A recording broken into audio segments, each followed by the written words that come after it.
Good morning.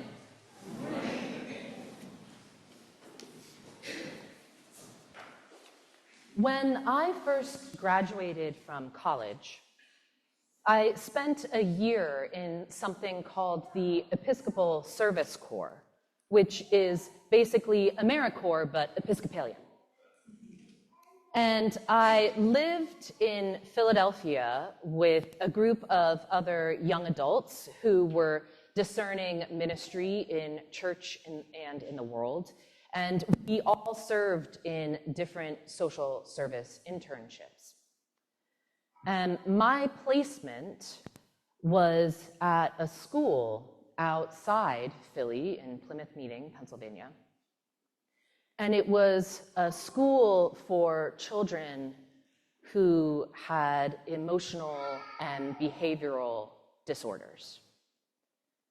Most of the kids that attended that school had lived through experiences of significant abuse in their lives.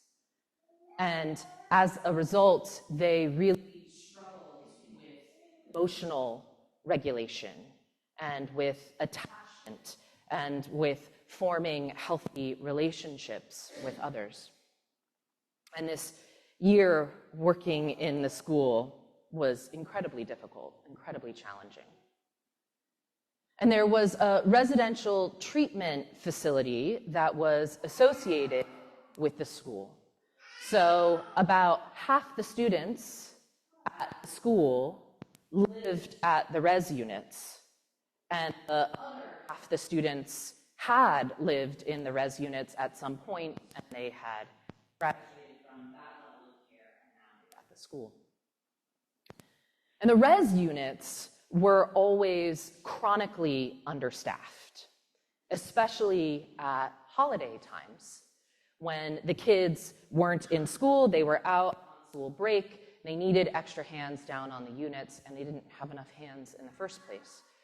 And so that year, I volunteered to pick up shifts on the res units between Christmas and New Year's. And what I didn't understand when I agreed to pick up those shifts was that some of the kids had been able to go home in some capacity for Christmas. So maybe they just went home for a couple of hours, maybe they got to spend the whole day. If their family was stable enough, they might have been able to spend the night before they came back to the units. So some of the kids had been able to go home, but then some of the kids weren't, either because their behavior leading up to Christmas meant that they didn't think they could go home safely, or maybe there was something about their family situation that led them to believe they couldn't go home safely. So working on the res units that week was kind of like a powder keg. It felt like a pot on the stove when there's a top on the pot and it's kind of rattling and you know it's about to boil over. That was how that week felt on the res units. Because the kids who had gone home, they were all out of sorts because they were out of their routine and who knew what had happened at home, and kids just get hyped up at Christmas anyway. But then the kids who had stayed on the res units were out of sorts for really different and painful reasons too. So it was New Year's Eve day, and the weather wasn't great. And the kids had a lot of energy, and so we decided to take them up to the gym at the school. It was like less than a quarter-mile walk from the units up to the gym, just to give them an hour in the gym to run around and burn off some energy. And they were playing basketball, and a bunch of the girls were kind of over in the corner doing like choreographed dances, and they seemed like they were having a good time. And we gave them a 10-minute warning, and we gave them a 5-minute warning. And then it was like, guys, it's time to go. There's another group of kids that have the gym. We need to line up. We need to head back. And they were not happy about it. They were mutinous, at the thought of having to leave the gym. And one girl in particular just started throwing like a total tantrum about it. She had been playing basketball with the boys. She was 13-ish. She was tall. Like, I'm pretty tall, but she was almost as tall as I was at 13. And she was very athletic, and she was very fast. And frankly, she had been kicking the boys' butts at basketball, and she did not want to stop. And so she is melting down a little bit. And we're trying to get these kids lined up. It was 16 kids. It was Unit C, 16 kids on Unit C, and there were only 3 staff working that day, which is not the right ratio of adults to kids for this scenario. And she lines up at the back of the line, and I just know that she is going to try to run on the walk from the gym back to the unit. The school and the facility, they were kind of on 2 main roads, and then there were some woods in the back behind, and so it would happen periodically that one of the kids would go AWOL, and they would run off into the woods, and it would take several hours to try to track them down, often calling the local police department to try to find them, and you were just hoping they didn't hurt themselves while they were out there.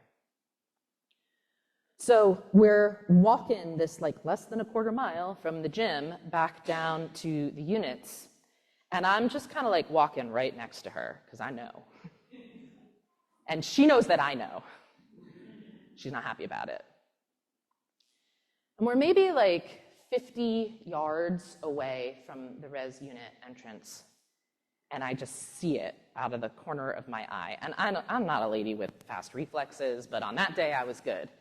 And I saw her and I reached out, and I just grabbed her around the wrist, sort of just above the wrist. And this was the kind of place where we had learned how to do holds, we had learned how to do restraints, so there's a particular hold on their wrist, so you're not going to break their wrist. And I've got her, and she just starts screaming bloody murder.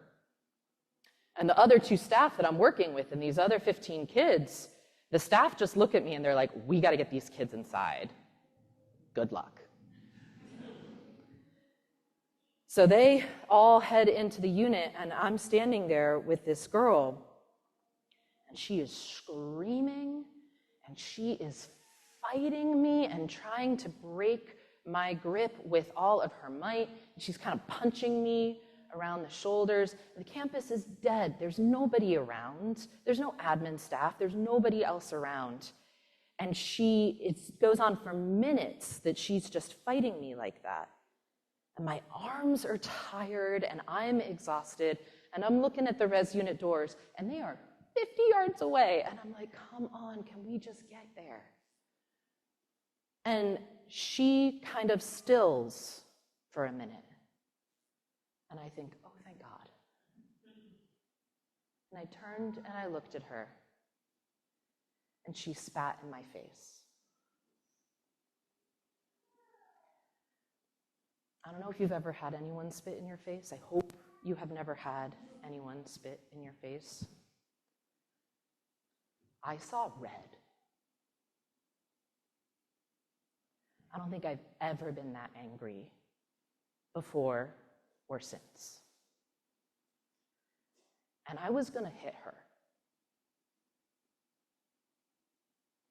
I had read her file. I knew exactly what her uncle did. And I was going to hit her. And then I heard a voice. And it said, "You're okay. It's okay. You're safe."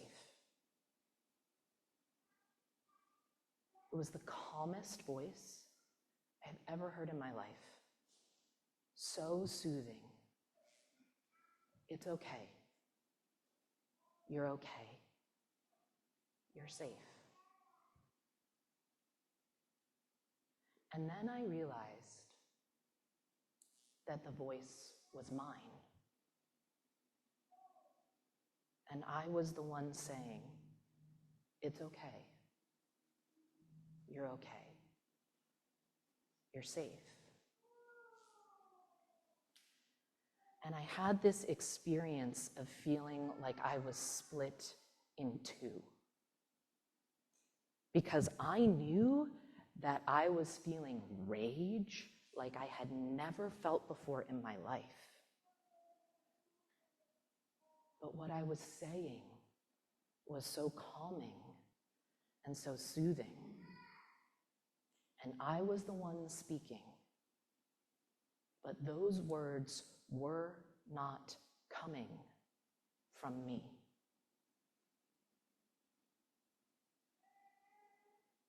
And I think when I didn't react the way she thought I was going to react, the way I wanted to react when she spit in my face, all of the fight went out of her. And she just kind of went limp. And I was able to get her back to the unit. And she went to the quiet room, and another staff member kept an eye on her while she sat there and kind of got herself back together. And I went to the bathroom and I washed my face.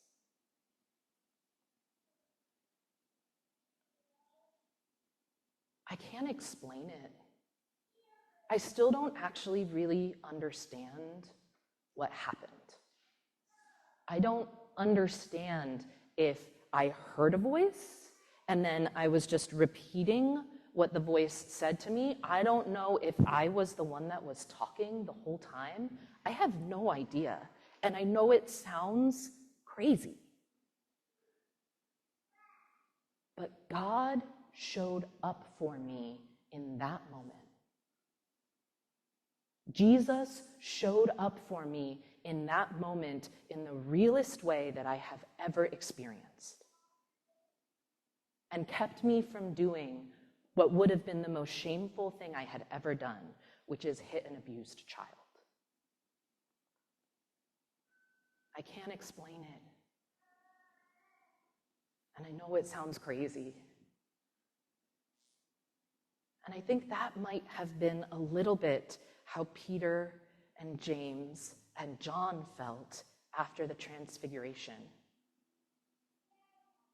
I can't explain it. It was Moses and Elijah, and his outfit was all white, and there was this voice. I heard this voice, and I don't know what it means, and I cannot explain it, and I know that it sounds crazy. And when Jesus said to them, "Don't tell anybody," I imagine they were relieved. Because they wouldn't have known what to say. And in fact, our passage ended in verse 9 of chapter 9 of Mark. Verse 10 of chapter 9 says, "And they didn't tell anybody." It just affirms that they followed Jesus' direction. They didn't tell anybody. And it makes me think of a moment at the end of Mark's gospel. It reminds me of the original ending of Mark's gospel, where Mary Magdalene and Mary, the mother of James, and Salome go to the tomb. And the stone has been rolled away. And there's a man in dazzling white clothes sitting there who says to them, "Jesus is not here." And the very end, the original ending of Mark's gospel says, they didn't say anything to anyone because they were afraid. They didn't tell their story. Peter, James, and John didn't tell their story, except somehow we know these stories. So somehow they got told somewhere along the way.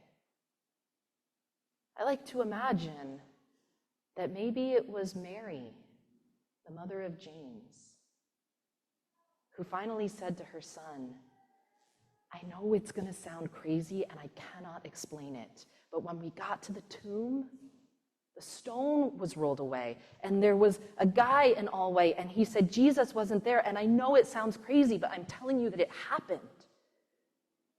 And then James responded, Mom, oh my God, we were on a mountaintop.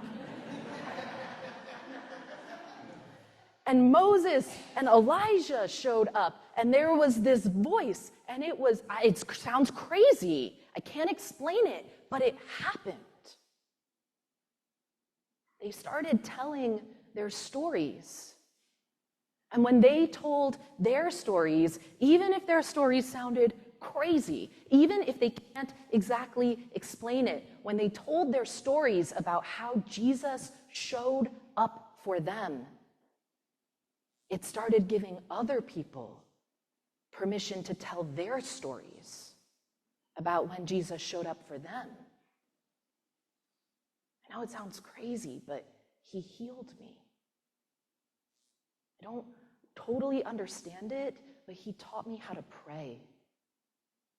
He taught me how to forgive.